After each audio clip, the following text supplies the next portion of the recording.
5月11日上午，有网友发现苹果 App Store 应用商店无法下载国家反诈中心 App， 页面提示无法安装国家反诈中心，苹果 App Store 已不再提供该 App。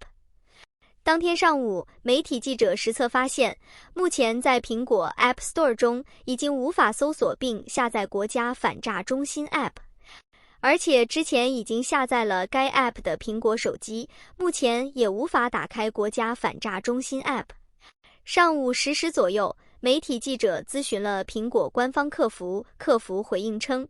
刚才去看了一下，在苹果商店确实搜不到国家反诈中心 App 了，而且打开软件时，它显示登录已过期了。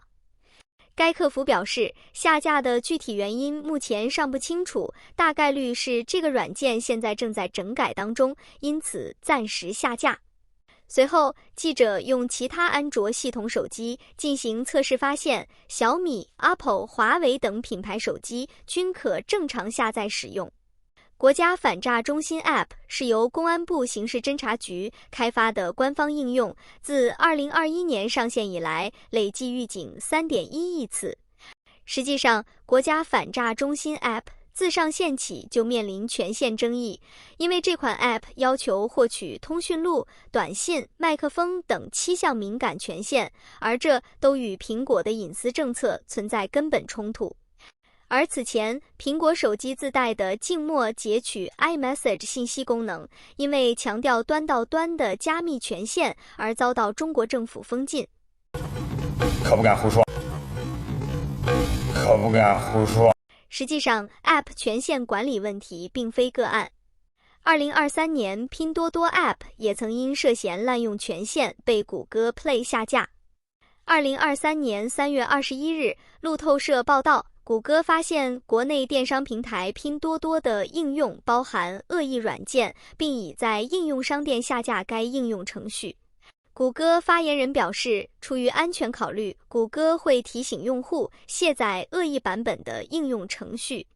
3月27日，彭博社发布新闻表示，安全厂商卡巴斯基在中国本地应用商店中发现拼多多早期应用版本中发现了利用系统软件漏洞安装后门的证据，并称该版本依赖于中国网络安全分析师之前的研究，与其他研究人员的进一步报告相吻合。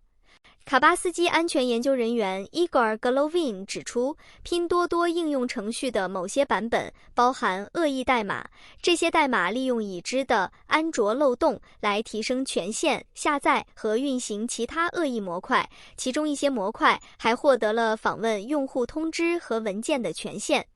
卡巴斯基的报告指出，拼多多将4亿的用户设备变成了被其完全控制、用于牟利的僵尸网络，这堪称史上最大的入侵事件，甚至连美国国家安全局都办不到。深蓝洞察公司也在报告总结中指出，该互联网厂商通过一系列隐蔽的黑客技术手段，在其合法 App 的背后达到了隐蔽安装、提升装机量、伪造提升 DAU、MAU、用户无法卸载、攻击竞争对手 App、窃取用户隐私数据、逃避隐私合规监管等各种涉嫌违规违法目的。据拼多多内部员工爆料，2020年，拼多多公司组建了一支大约100名工程师和产品经理组成的团队，致力于挖掘安卓手机的漏洞。最初不敢在全国范围展开攻击，刚开始只是针对农村和小城镇的用户，避开北京、上海之类大都市的用户，这是为了降低被暴露的风险。在被爆出来之后，拼多多在2023年3月5日发布的新 App 版本中删除了恶意代码，但是 App 底层的后门是故意留着的。2天之后解散了攻击团队，但是保留了20名核心骨干，继续挖掘漏洞。另外的80人被转到了海外版的拼多多团队里。但是新版本还能在后台继续运行，并追踪用户使用其他购物 App 的活动，以便于监视竞争对手动态。除此之外，拼多多还可在未经用户同意下得知用户定位、手机联络人、日历和相簿，还能更改系统设置，看到用户的聊天记录。操！啊！不仅手机的 App 的安全问题受到关注，一直以来，欧盟国家非常关注 5G 通信网络的安全。2025年4月28日，经过 Solar Power Europe 欧洲光伏协会董事会决定取消华为欧洲光伏协会会员资格，华为也成为被该协会首个除名的企业。实际上，除欧洲光伏协会外，近期移除华为会员资格或暂停合作关系的欧洲行业协会还有欧洲数字化协会 Digital Europe、欧洲商业联合会 Business Europe、欧洲电力行业联盟 Eurelectric 称，正考虑在2025年6月召开的董事会议上暂停华为的成员资格。2025年3月，比利时政府对中国科技巨头华为在欧盟机构内的游说活动展开重大腐败调查。比利时检方称，相关涉嫌腐败行为自2021年持续至今，涉及经济补偿、礼物赠送、邀请参观赛事等，数人被逮捕，最终5人被起诉。在比利时对有关欧洲议会腐败指控进行调查后，欧盟委员会将不再会见代表华为进行游说的组织。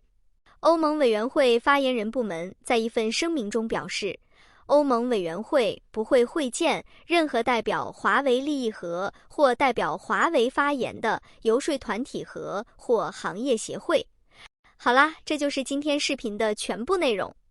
你怎么看苹果下架国家反诈中心 App 这件事？我个人觉得大概率苹果最终还是会做出妥协，但对我们普通用户来说，也许唯一能做的就是选择不安装那些过度索取权限、不够安全的 App 来保护我们自己有限的隐私。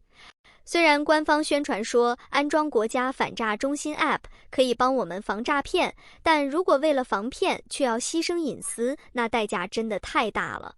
正如不少网友质问的那样，在手机还没实名制之前，我们根本没接到那么多诈骗电话。到底是谁出卖了我们的隐私？如果你喜欢这期内容，别忘了点个赞、订阅频道，我们下期再见。火红的太阳刚出山，朝下铺满了半边天，公路上走过